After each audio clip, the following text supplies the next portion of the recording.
excuse me, on the left over here, we have individuals who are religious fundamentalists, religious fanatics, and this is the expression, RT-PCR, real-time PCR expression of the VMAT2 gene. Over here, we have individuals.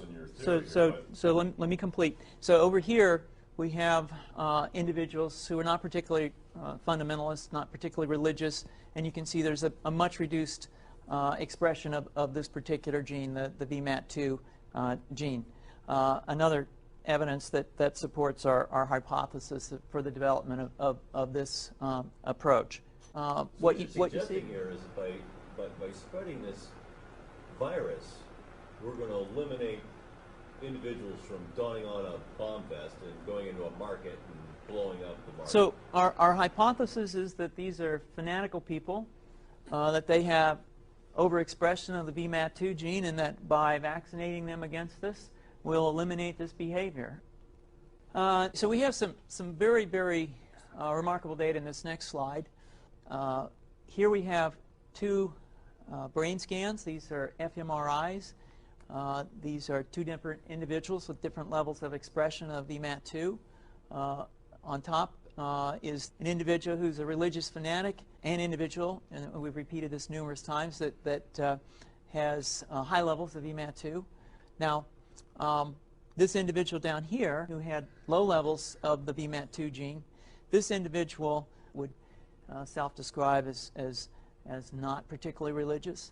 In each case, these individuals were read a religious text.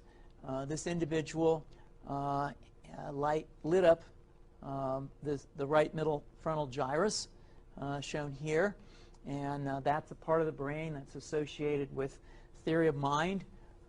It's a part of the brain that has to do with intents and beliefs and desires.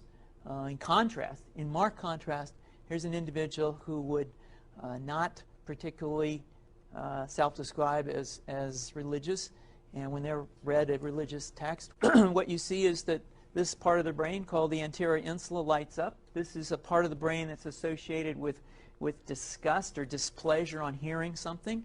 So you're suggesting I take a CT scan with me when I'm evaluating people to determine whether I put a bullet in their head?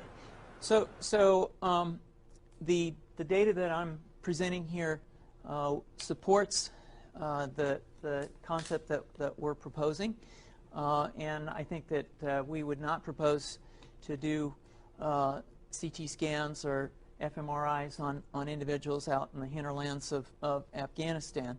The virus would immunize against this VMAT2 gene, and that would have the effect that you see here, which is it's essentially to turn a fanatic into a normal person.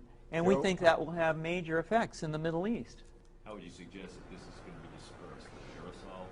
Well, so the present plan and the tests that we've done so far have used respiratory viruses, such as flu or rhinoviruses, and we believe that that's a satisfactory way to get the exposure of the largest part of the population. Most of us, of course, have been exposed to both of those viruses, and we're quite confident that this will be a very successful approach. This is fascinating.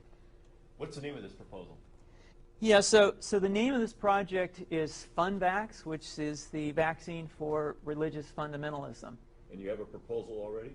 The proposal has just been submitted, and I think that the data that I have shown you today would support the development of this project, and we think it has great promise.